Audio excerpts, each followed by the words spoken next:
Yeah, welcome, Andrene. We are live. How are you? I'm awesome. How are you? I am well. I'm well. Apologies, folks. We kind of turned up on Jamaican time, but it's not exactly our fault. Murphy, we blame it on Murphy. Just had some technical difficulties, and yeah, but we're working through it. That's why you get when you're doing live TV. But I'm great to be able to hang out with my friend, the author Andrene Bonner. How was your Saturday? How's your Saturday going? It's wonderful, wonderful. It started out with Torah studies at 9:45 this morning, and that was wonderful to just be with my friends and family who celebrate, and then I just kind of got into doing some cleaning up of papers. I have a whole lot of papers around the house. I needed to get rid of. I'm doing a little bit of shredding. So I was a little bit domesticated for a little while, but Yeah, afterwards, yeah. um, and here I am, just kind of prepping my mind and my heart and getting ready to meet your audience and my audience too, actually. And your audience as well. Yeah, exactly, exactly. So, um, look, we know that I describe you as a prolific author. Oh You Lord. have, you have authored four nonfiction books actually about student resilience and the parent-teacher partnership.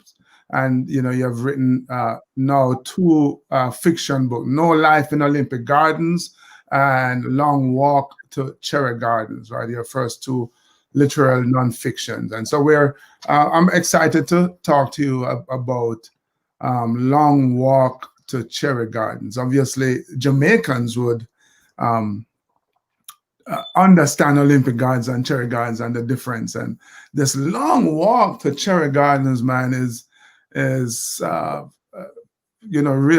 It's a metaphor, I would say, because yeah, Cherry Gardens is, in terms of distance, and it's all relative. A Hmm. little ways from Olympic Gardens, but metaphorically as well, it's a world away, isn't it? It sure is. It sure is. Yes, Um, metaphorically and not physically too. For a little boy to even physically try to get there. You know.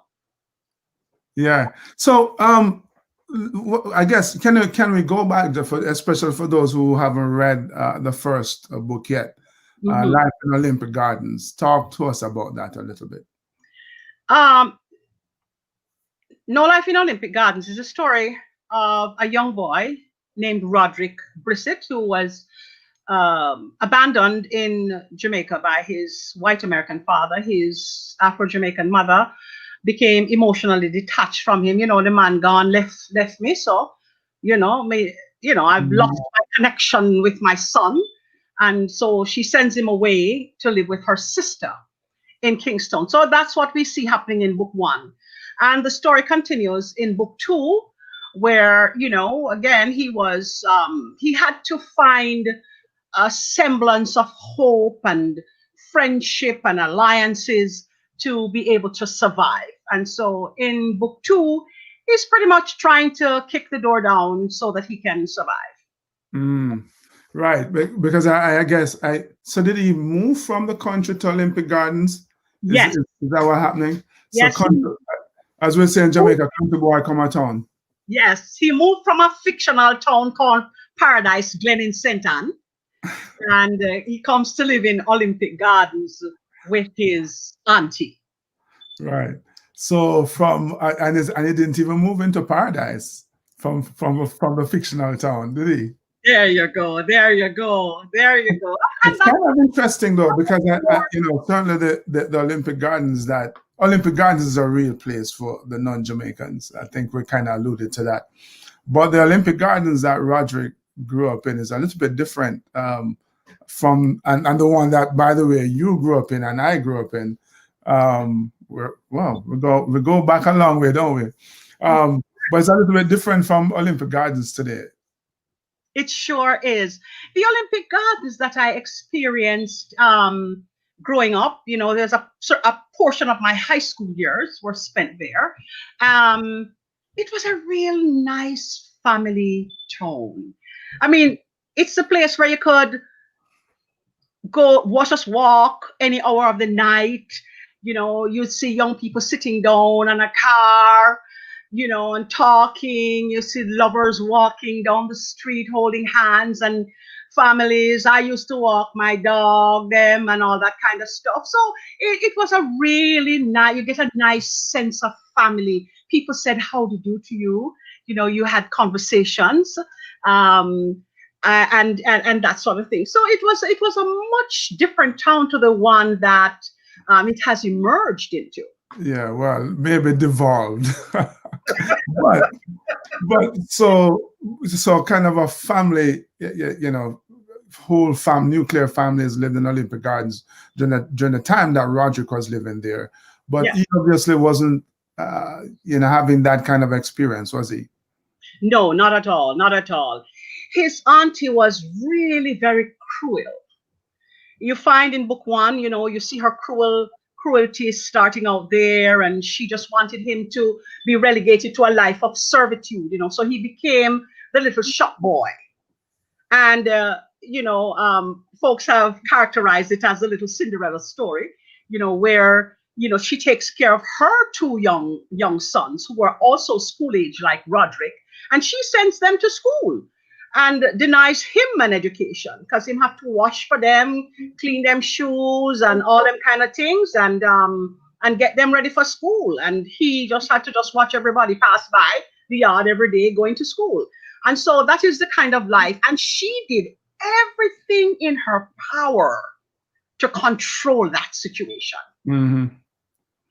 Yeah. So he got fed up of that kind of living and decided to basically move uptown to Cherry Gardens, which is a half a world away, um, in reality and metaphorically as well. What inspired that decision? Man, if you get up every morning and somebody beating on your body, I think after a while the violence imposed upon his body, that was one of the things that happened to him. And then he wanted so much more to get an education. He wanted to read.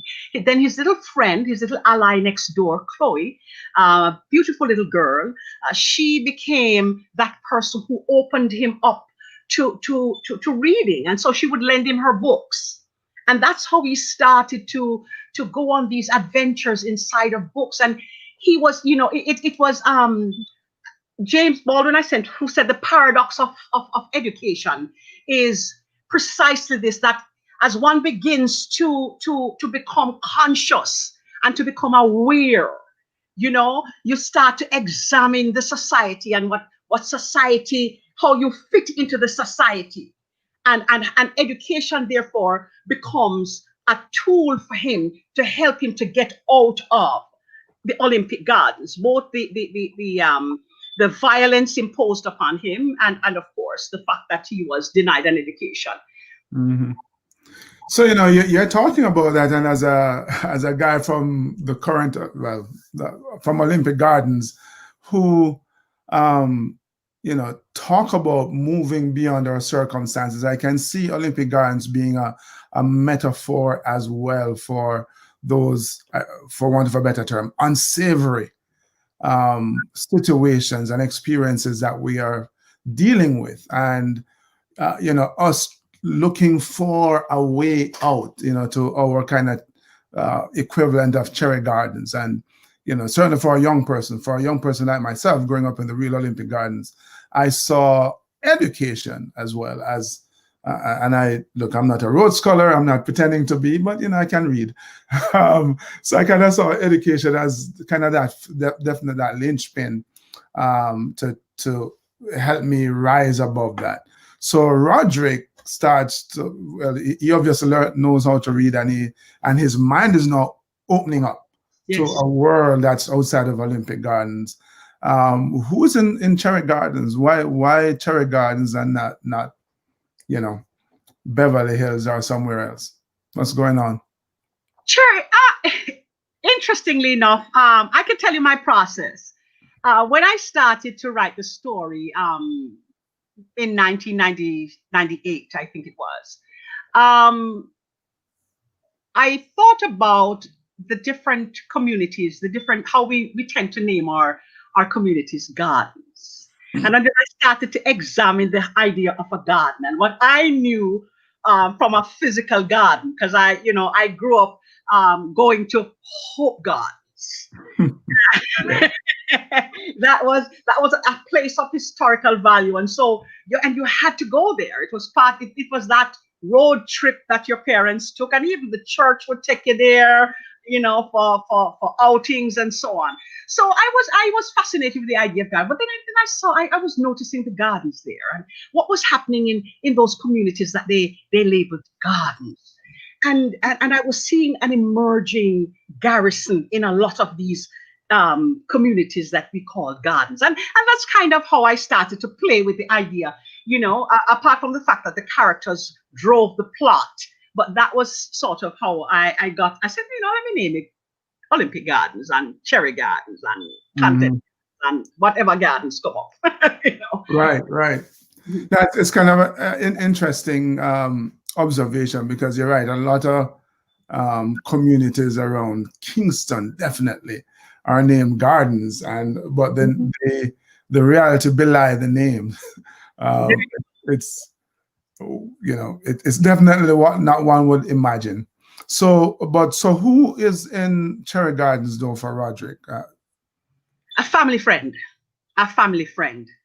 but he made a connection with her because she not only is she a visual artist, he's also an emerging visual artist. That's where he finds solace in the visual arts, and so he connected with her, and he also connected with her kindness. She didn't make any excuses, and so he felt he just needed to listen, man. Me just have to take a walk. That's really what it is. Me have to take a walk. This is too much for me, and so he decides to go on a journey, a physical journey also. Right, right, right. Yeah, because I think we all need that, physically when we're in an environment that's just not supporting or nurturing. One of the best things to do is obviously to kind of break contact physically with that environment, but also, mentally, emotionally, spiritually as well. So he gets to, were there any adventures on that for Roderick on that physical walk up from Olympic Gardens to Cherry Gardens? Oh Lord, it's a whole heap of adventures. The book is laced with adventure because he had to create his own joy. So like one day he would probably take a walk and go down to Bolo, a little dirty water Bolo down there at the bottom there, and go hang out with Chloe and catch grouper and all that kind of stuff. That's the kind of thing he would do.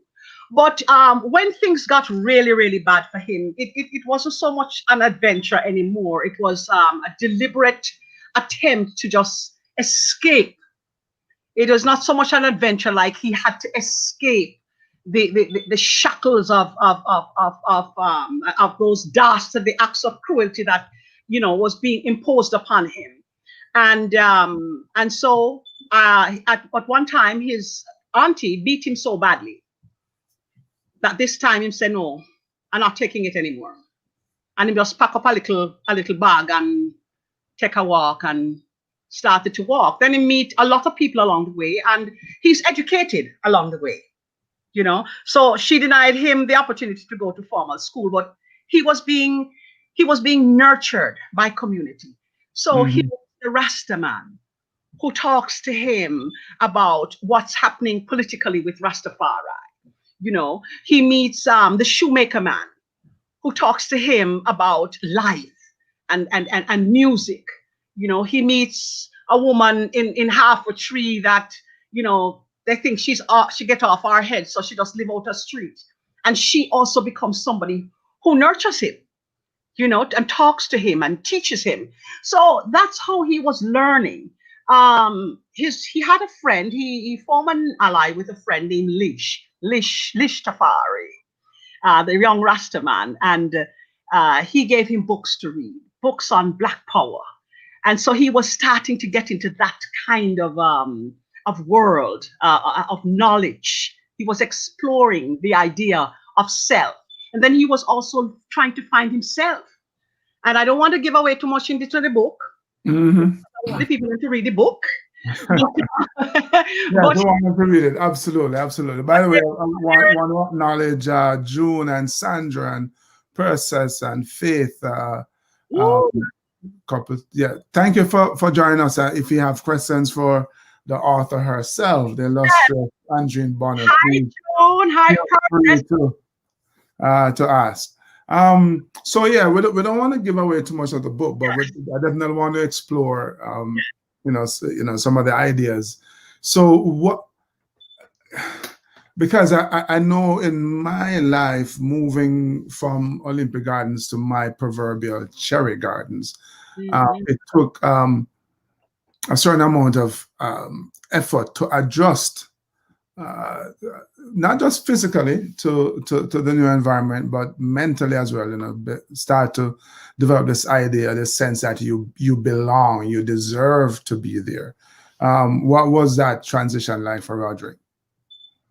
Well, at one point, Roderick goes on a journey, blind journey. He doesn't know where Cherry Gardens is. He doesn't have an address for the lady, and him just walking. And it's the same woman in half a tree he met, who gives him directions to Cherry Gardens, and he's just walking blindly to Cherry Gardens because he's going to find him auntie. But Cherry Gardens was not so favorable to him on his first trip to Cherry Gardens because he did not find his auntie. Lord, yeah, let me tell you the whole story, man. What's wrong with you? No. But So he goes up because he's trying to. It's a human experience, It's the human drama, yeah, Andrene, because all of us were always looking for something, absolutely. and where we are, there are times we find ourselves in places that's just not working out, just not in our best interest, and we're making an attempt to move beyond that experience, and you think you have a way out, and then there's disappointment. You Yes, kind of find yourself back to yes, square one, and you're like, locks, what am I going to do? Is this yes, it? And so there's always, I think, that struggle. yes. So, so I'm without, and I know I'm trying to kind of dance this fine line here, without giving away the story, because we want people to buy the book. By the way, you can, we have the links up here. You can get it on Amazon.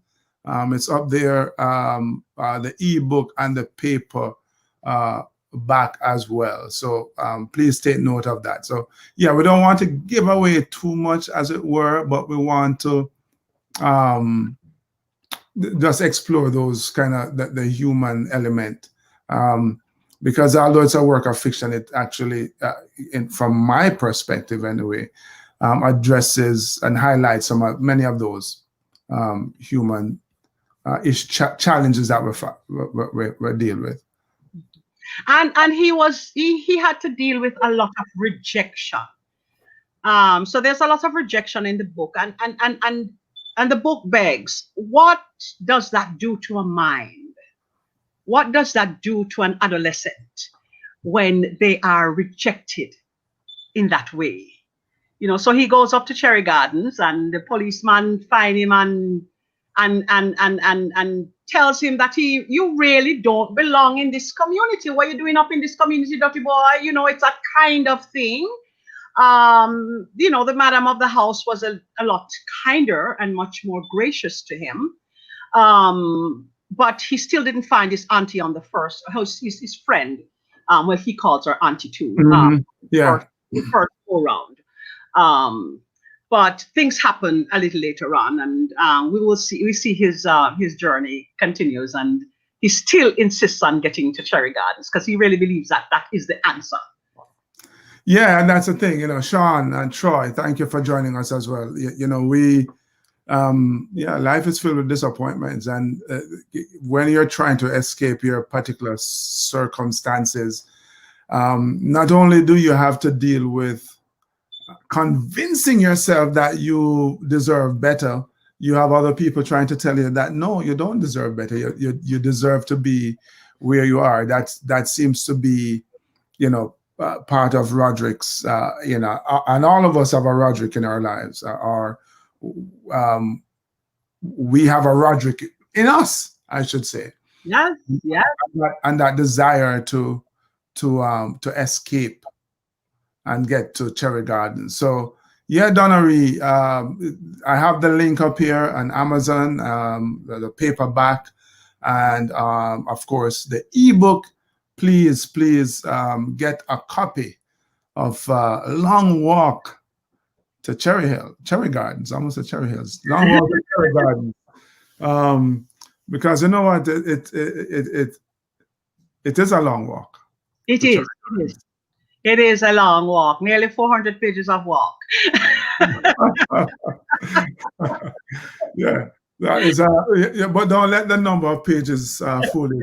It's gripping. It's one of those journeys that if you imagine you're going for a walk and you're just enjoying every step, every piece of that journey. That's what this book is as well. Nearly 400 pages of gripping, almost a content, but gripping storytelling from the storyteller extraordinaire Andrene Bonner herself. I learned from the best, right? Well, I know you're not talking about me, but that's all right. So guys, thank you for joining. Again, if you have any questions, don't feel shy to hey, ask Andrene some questions, man. Don't let me alone. As I said, yeah, the links are up here. You can get the book on Amazon. The paperback, and of course you can get the ebook as well. And I assume that if they get on, they'll be able to get the first book in the series as well, Andrene. Absolutely. No Life in Olympic Gardens and of course Long Walk are all up there. As a matter of fact, they can visit my website also at literacygatewayinstitute.com and get an idea of what I am doing with the book and get to know about the other books like the parent books that you mentioned at the beginning of the session here. And of course, I am available to come talk at your church. The beauty about the book is that, it's all right. I can come to church and talk about it. It's all right. It's a Yeah. human story. I can come to your synagogue. I can come to, wherever you worship. Okay. Indeed. Yes. And I can come Yeah. to your school.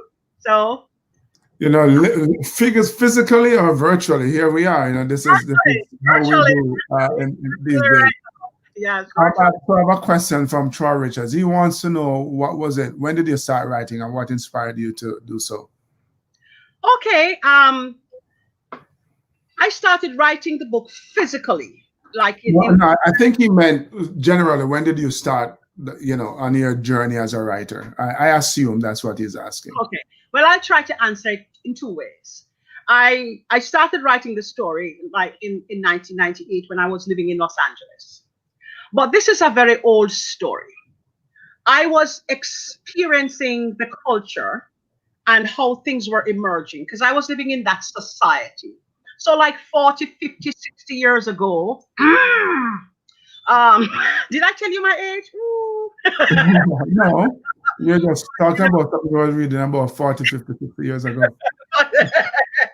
But when I was growing up in Olympic Gardens, I noticed these little children who were not allowed to go to school. A lot of them were cleaning houses and doing menial labor, and they were just not going to school. And in Roderick's case, he was just denied an education. So this is something that I was experiencing. Little boys starting to walk on the street, but then interestingly enough, if you saw a little boy walking on the street and him look very aimless, somebody could actually talk to him. You can't talk to them now. Mm-hmm. Ask them what you doing on the road so late, or you're not supposed to that school. You're school. But you can't do that now. You can't do that. Yeah, true. Yeah. Mm-hmm. So I wasn't living in Jamaica in 1980 when we had that big uproar and the chaos and the killings. I had just kind of left, during that time, before that time, way before that time, actually, maybe 10 years before, things started to shift. But in the life of the story, things had started to shift in the life of the story. And so we get a little bit of the emergence of the garrison coming Yeah. into play. Mhm. Mhm. Got you. Was it Faith? She wanted to know how much does the story reflect what's happening in Jamaica in terms of abandonment? Oh, that's a real question. There is the whole idea of kinship care, which is very universal in it. Hmm. Um, you know, which is it's not limited to Jamaica, because I know when I was growing up, my mother was sort of like an unorthodox foster parent, and she took children in. Some children may have been abandoned, but there were others, their parents had to go abroad, to go to farm work, or or just to go seek a better life for their children, and they ended up living with us. But the Hmm. thing is, mama made those children go to school. Those children, everybody went to school. In Roderick's case, he didn't go to school. So this Yeah. is not it's not a relatively new phenomenon. And it is still happening. It's happening in India. It's happening in other parts of the world, right here in America. Yeah. Well, in Jamaica we have the I guess the barrel children phenomena or syndrome, where again we understand it. Parents leave to come to America, North America, the UK, or wherever, um, and they take care of their kids. They support them obviously by sending back stuff in barrels for them. Um, because they can't be there physically, obviously. And the unfortunate thing is that these kids now end up living their lives without their parents. And you're right, kinship care, Hmm. whether it's a family member or a neighbor who Hmm. end up physically raising these kids, although the parents are still involved in their lives. It is not abandonment in the truest sense of the term, Hmm. but it is a form of abandonment because the parents aren't there. Hmm. But in Roderick's case, however, he was sent away to live with family. And the most painful part is the fact that here he is living with family and you're treating him so poorly. You Hmm. get an opportunity to nurture his mind and to nurture his body and his spirit, and you abuse him. And his mother didn't even send a letter to him. She didn't even write him or check back. And a lot of parents don't even try to reach out to the custodians of these children, Yeah, by saying, let me check in for you and see how you're doing. You know, a long to talk to you. Find a way to talk to the children, or again, that's what happened to Roderick. But the yeah, only person that kind of paid a little bit of attention to him and who really wanted to know what's happening in his life is his own peer, the little girl next door. She was the go-to person, the lady that sold food on the piazza of the shop. Again, the shop is such an iconic part of our Jamaican culture. You know, yeah. That's you know, true. That's true. so he lives in the shop. It's right there at the shop. There's so much happens there. That is where people go, and it's there. The psychologist, the shopkeeper becomes a psychologist, or the lady sitting Yeah, on the piazza becomes a psychologist. The person you can go to and sit down, and you play domino at night time, and you talk to the man them and so on. And so that is the kind of thing Roderick was experiencing. The shop was there, and I was reading not long ago, how some bad man shoot up a shop, people at a shop. And I'm saying to myself, oh my God, the shop was such a sacred space. A yeah, sacred space where people could tell their worries and tell their stories. Roderick was hearing stories. He wasn't going to school, but he was hearing the stories and learning about the culture. Right Yeah, now. that's one of the unfortunate things that about the Jamaican experience. Let's be honest. I mean, you alluded earlier to the fact that all of these areas are called gardens, and you see them being turned into garrisons. I guess it's not very far as another G word. Um, but yeah, as they have devolved from being the gardens, that the place of you know the sanctuary, really, uh, Yes, yes. to being transformed into hell. So places that would like the shop. Uh, Mhm. I don't know. I've never heard of the term shop piazza in America. It's I guess a British word that we use in Jamaica. On the piazza. Yeah, those were the places where we would, people would, you're right, congregate and chat. And there's always the wise person, the wise man or the wise woman, who the storyteller and the clown, and you're right, the psychiatrist. Now, when things have devolved to the point where they're shooting it up, uh, Hmm. it, you, that now becomes one less place for people to congregate and to Telling you. have a sense of a sense of sanity, as it were. So guys, yeah, man. Amazon.com, right? And you see the link there on the screen for the paperback, and you can also get the ebook, Long Walk to Cherry Gardens by Andrene Bonner. It's been great. Thank you. Thanks to all of you guys who have decided to spend some time with us. Thanks for the questions, Dave, Sandra, Persis, Sean. I see you there, my friend. Thank you for joining as well. Andrene, thank you as well for spending some time with us, talking about Roderick and his travails and aspirations. Yes, yes. Well, the story don't done because Roderick is still on me to continue his journey. So we'll see how that works out in the next couple of years. I hope it won't be. I won't be. Hope it will be 10 years. Yeah, well, but that's the thing, and I know it can't be finished, right? So he ends up in Olympic Gardens, and it's like I want better, and he's heading off to Cherry Gardens. There must be something else. I know because I believe in this idea that you have to keep on pushing. So, and Keep on. Roger is one of those guys who's going to keep on pushing. Yes, yes. Keep on pushing. He. Yeah, I think he's coming out of your school. He's coming out of your school. I hope he gets to meet you sometime. In one of the books. Well, you never know. You never know. It's all good. Maybe when I'm wearing uniform and I have to chase him off the street, but it's all good.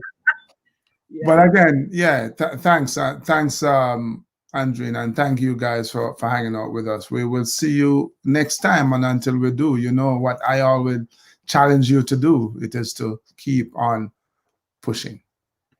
Thank you so much for inviting me to be a part of this experience. It was wonderful, and thanks to those who stopped by to listen.